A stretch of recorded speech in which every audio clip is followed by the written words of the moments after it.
সুবল, এই সুবল সত্য যুগে কে ছিল? ত্রেতা যুগে কে ছিল? দাপর যুগে কে ছিল? এবং কলিতে কে হয়েছে? হ্যাঁ, এই একই ভক্তের কথা আমরা 4 যুগের কথা জানলাম।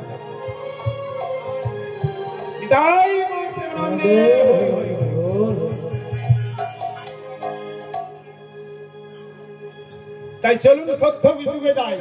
সেই সত্য যুগ থেকে আসি মা, নীলার প্রথম সূচনা সত্য যুগ থেকে।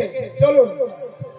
নমো নারায়ণ নারায়ণ হরে হরে, নমো নারায়ণ নারায়ণ হরে হরে, নমো নারায়ণ নারায়ণ হরে হরে, নারায়ণ নারায়ণ হরে হরে, নারায়ণ নারায়ণ হরে হরে, নারায়ণ নারায়ণ হরে হরে, নমো নারায়ণ নারায়ণ হরে হরে, নমো নারায়ণ নারায়ণ হরে হরে, নমো নারায়ণ নারায়ণ হরে হরে, নারায়ণ নারায়ণ হরে হরে, নারায়ণ নারায়ণ হরে হরে, নারায়ণ নারায়ণ হরে হরে, নারায়ণ নারায়ণ হরে হরে, নমো নারায়ণ নারায়ণ হরে হরে, নমো নারায়ণ নারায়ণ হরে হরে, নারায়ণ নারায়ণ হরে হরে, নারায়ণ নারায়ণ হরে হরে, নারায়ণ নারায়ণ হরে হরে, রাধে রাধে। আমরা কোন যুগের নাম করলাম? সত্য যুগে। তাহলে নিশ্চয়ই আমরা সত্য যুগে এসে পৌঁছেছি। এই সত্য যুগে দেখব ভগবানের পরম ভক্ত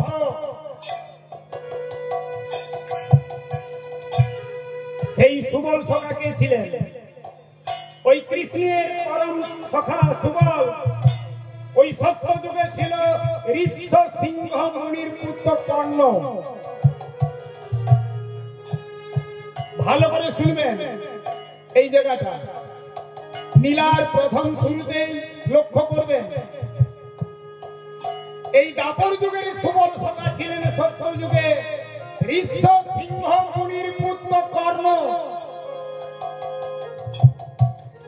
আর সেই ঋষ্য সিংহ মুনি ছিলেন দানব রাজের রাজপুত্র। তো একদিন কি হলো জানো মা? দানব রাজা প্রতিজ্ঞা করলো, আমি দেবতা নিধন যজ্ঞ করব। যেই না দানব রাজের মনের বাসনা জাগলো দেবতা নিধন যজ্ঞ করব, এমন সময় মন্ত্রীকে বলে, মন্ত্রী আমি দেবতা নিধন যজ্ঞ করব কিভাবে? বলে, কেন মহারাজ? আপনার যে দৈনন্দিন পূজারী আছে না ওই ঋষ্য সিংহ মুনি, উনিই করে দেবেন। বলে, যাও ওই ঋষ্য সিংহ মুনিকে আমার রাজ দরবারে নিয়ে এসো। মন্ত্রী কি করলো? সৈন্যগণকে নিয়ে গিয়ে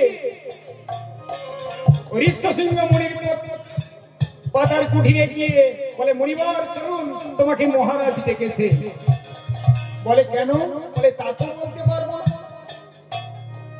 ঋষ্য সিংহ মুনি কি বললেন? সেই মন্ত্রীর সঙ্গে রাজ দরবারে যেই না উপস্থিত হয়েছে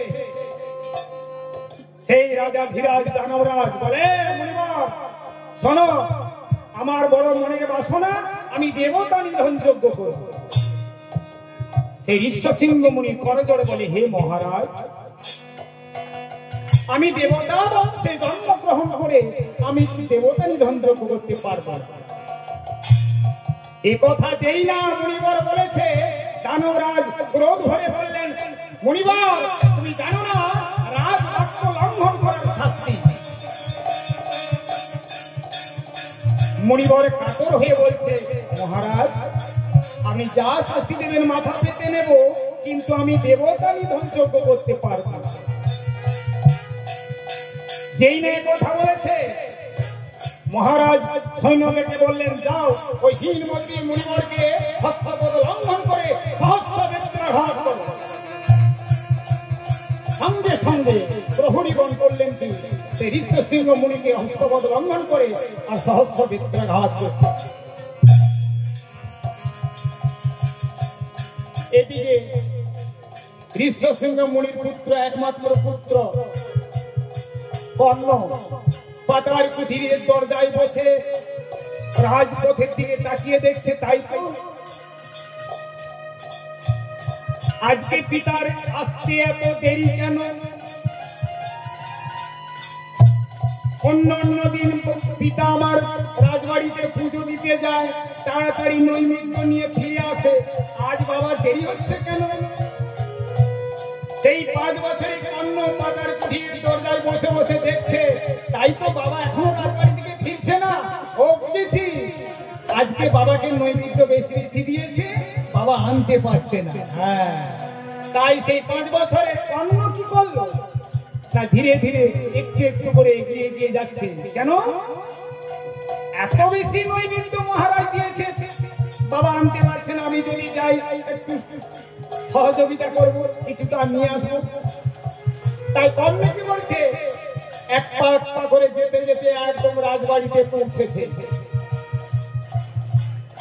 আর রাজবাড়িতে পৌঁছে গিয়ে দেখছে পিতার এই অবস্থা। বলে, মহারাজ, মহারাজ, একই মহারাজ, আমার পিতার এই অবস্থা কেন? মহারাজ বলে, শোনো কর্ণ, তোমার পিতা রাজবাক্য লঙ্ঘন করেছে, তার শাস্তি এই। বলে, কি লঙ্ঘন? সেই 5 বছরের শিশু কর্ণ বলে, মহারাজ, আপনি সেই বাক্য আমায় আদেশ করুন, আপনি আপনার আদেশ পালন করব, কিন্তু আমার পিতাকে ছেড়ে দিন। সেই মহারাজ বলে, শোনো কর্ণ, আমার বাক্য ছিল আমি দেবতা নিধন যজ্ঞ করব, কিন্তু তোমার পিতা আমার বাক্য লঙ্ঘন করেছে, তাই এই শাস্তি। কর্ণ করজোড়ে মহারাজের সম্মুখে দাঁড়িয়ে গিয়ে বলে, মহারাজ,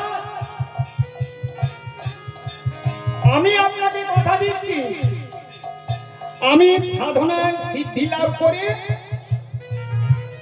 দেবতা নিধন যজ্ঞ করব, কৃপা করে আমার পিতাকে ছেড়ে দিন। যেই না কথা বলেছে, ওই ঋষ্যশৃঙ্গ মুনি সহস্র ব্যক্তিঘাতে অচৈতন্য হয়েছিলেন। হঠাৎ যেই না নিজের ছেলের মুখে কথা শুনেছে, হঠাৎ জেগে উঠে বলে, ওরে কর্ণ, তুই আমার সন্তান, তুই দেবতা বংশে দর্শন করে ওই হিন্দমতি রাজার কাছে যে সত্য করলি, আমি তোর পিতা হয়ে অভিশাপ দেব। সেই ঋষ্যশৃঙ্গ মুনি নিজের পিতা কর্ণকে অভিশাপ দিচ্ছে, কর্ণ, আমি তোকে অভিশাপ দেব, তুই কোনদিন সাধনায় সিদ্ধি লাভ করতে পারবি না, আর কোনদিন যজ্ঞ করতে পারবি না। শোন কর্ণ, এই মনোবৃত্তির জন্য আরো অভিশাপ দেব। আগামী জন্মে তোর এমন কুলে জন্ম হবে, সে কুলে কেউ হরিনাম করে না। একথা বলে ঋষ্যশৃঙ্গ মুনি দেহ ত্যাগ করলেন। পিতার নশ্বর দেহটা নিয়ে কর্ণ বনমধ্যে গিয়ে সৎকার করলেন, কিন্তু পিতার অভিশাপ, সেই কর্ণ কোনদিনও সাধনায় সিদ্ধি লাভ করতে পারল না। আর পিতার অভিশাপে এমন কুলে জন্ম হলো কর্ণের, যে কুলে হরিনাম করে না। বলো তোমা, কোন কুলে হরিনাম করে না? কি বাবা?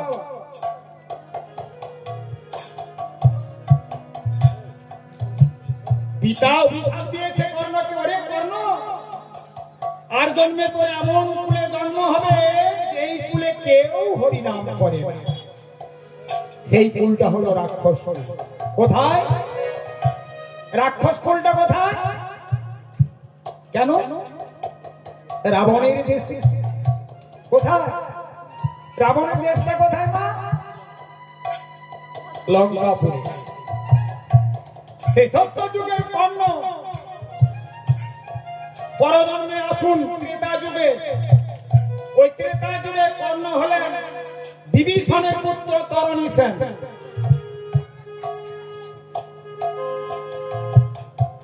সেই সত্যযুগের কর্ণ ত্রেতাযুগ হলেন বিভীষণের পুত্র তরণী সেন। তরণী সেন একদিন কি হলো, ওই রাবণের যুদ্ধে রাবণের যুদ্ধে রাবণের কুলের যত সব বড় বড় যোদ্ধা ছিল একে একে রাম হাতে নিধন হয়ে গেল। আর এদিকে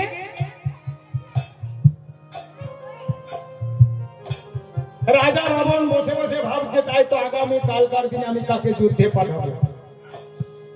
মহিরাবণ, মেঘনাদ, কুম্ভকর্ণ একে একে সব বড় বড় অসুর যারা ছিল তারা সব রামের হাতে রামের চরণে আত্মসমর্পণ করেছে। আগামী কালকার দিনে আমি কাকে পাঠাবো। এমন সময় মন্ত্রী বলছে, মহারাজ মহারাজ চিন্তা করবেন। বলে কেন? বলে এখনো বড় যোদ্ধা, তাহলে কে আছে আর লঙ্কাপুরে বড় যোদ্ধা? মেঘনাথের মতো বড় যোদ্ধা কি আছে লঙ্কাপুরে? বলে না। কুম্ভকর্ণের মতো বড় যোদ্ধা আছে? বলে না। তাহলে আর কে আছে? বলে আছে। বলে কে? কেন? আপনার ভাতৃপুত্র তরণী সেন। বলে মন্ত্রী তুমি হাসালে, ওই 5 বছরের শিশু তরণী ও কি করে যুদ্ধ করবে, কি করে রামকে নিধন করবে? বলে মহারাজ 5 বছরের তরণী বালক হলে কি হবে, বড় মায়াবীর যোদ্ধা। বলে কি করে? বলে আপনি একবার আদেশ দেন তাহলে বুঝবেন। বলে যাও তাহলে তরণীকে আমার রাজসভায় নিয়ে এসে।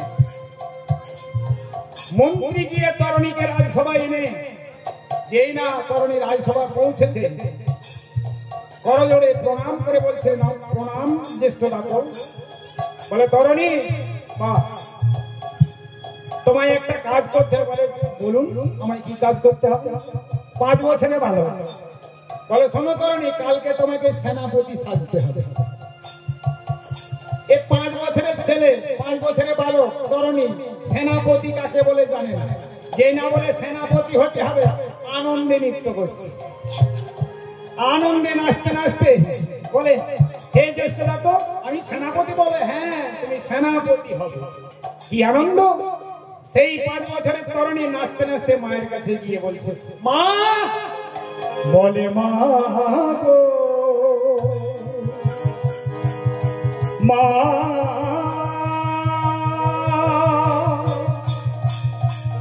মা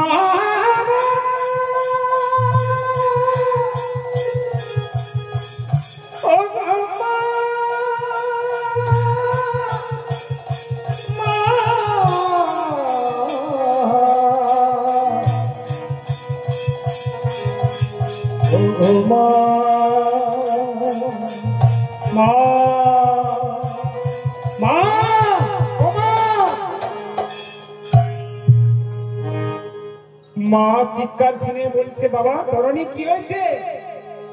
আরে এত আনন্দ কিসে? বলে মা আনন্দ হবে না, শুনেছ? বলে কি হয়েছে? মহারাজ কিছু দিয়েছে। বলে মা গো কি আর দেবে, যা দিয়েছে আমি আর সহ্য করতে পারবো। বলে কি? সেই 5 বছরের তরণী নাচতে নাচতে মায়ের কাছে গিয়ে বলছে, ও মা আমি হব সেনাপতি। বাবু আমি হব সেনাপতি। ও মা আমি হব সেনাপতি। বাবু আমি হব সেনাপতি। আমি মারব যুদ্ধে সীতাপতি। আমি হব সেনাপতি। আমি মারব যুদ্ধে সীতাপতি। আমি হব সেনাপতি। মা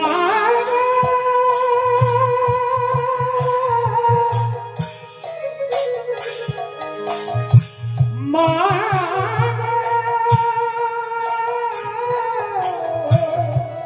মা মা আমায় সাজাইয়ে দাও, আমি হব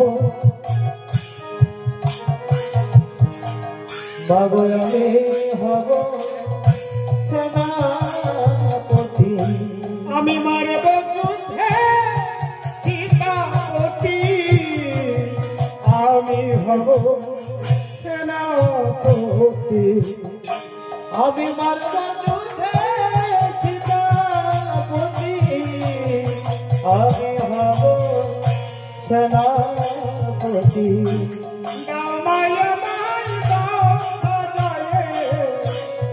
আমি হব সেনাপতি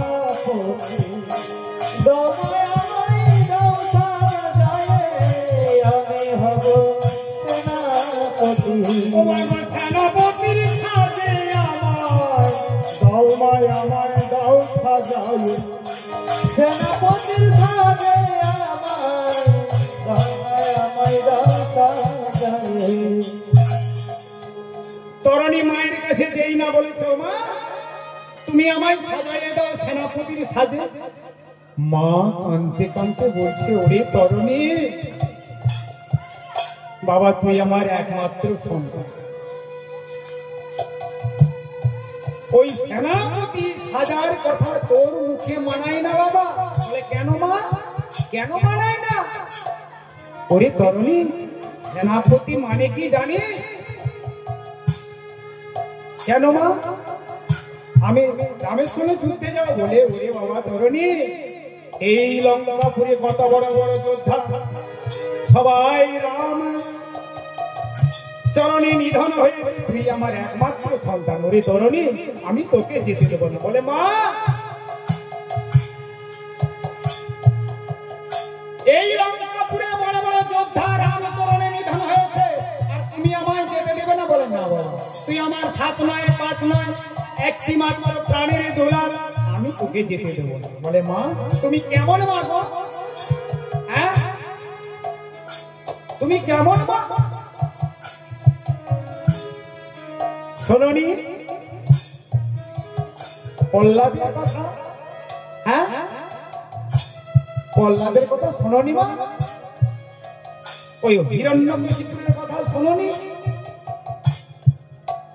যে সন্তান ভগবানের চরণে আত্মসমর্পণ করে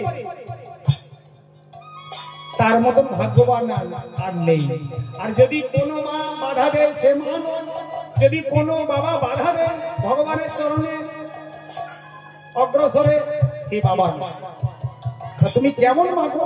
আমি বহু ভাগ্য বলে ভগবানের চরণে রামচন্দ্রের চরণে আমি অগ্রসর হতে যাব, তুমি আমায় বাধা দিচ্ছি? মা দেখছে এই তরণী আমার একমাত্র সন্তান, এই তরণীর বাবা এমনই চেয়ে দিছিল, কারো কথা শুনতেন না, কারো মায়া করতেন না। তিনি জেদে এমন জেদে পড়ে তিনি চলে গেছেন রামের সঙ্গে, আর ফেরে না। বাবা তরণী তোর বাবাও ওই রকম প্রতিজ্ঞা করে রামচরণে গেছে আর ফেরে না, বাবা তুই যাস না। বলে মা গো তুমি আমায় বাধা দিও না, আমাকে যেতে দাও, আমি প্রভুর চরণে আশ্রয় নেব। মা আমার কেঁদে কেঁদে বলছে এই বাবা যেমন যে ছেলেরও তাই যে, এদেরকে আটকানো যাবে না। তাই মা আমার তরণীকে বলছে তরণী ওরে বাবা এই লঙ্কাপুরে তুই ছাড়া আমার কেউ নেই, যদি সত্যই তুই যেতে চাস আমার একটি কথা শোন, আমার জন্য আমার এই দুঃখের কথা তোর বাবাকে একটু জানিয়ে দিয়ে।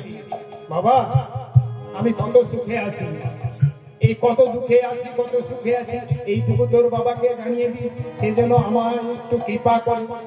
বলে মা চিন্তা করো না, আমি যখন যাব ঠিক বাবার খোঁজ নিয়ে আসবো। বলে সত্যি বলছিস বাবা? হ্যাঁ মা সত্যি বলছি। তাই মা আমার করছে কি ওই তরণীকে বস করিয়ে সেনাপতির সাজে সাজাচ্ছে। কেমন ভাবে সাজায় রাম নামে লিখে দিল সর্বাঙ্গে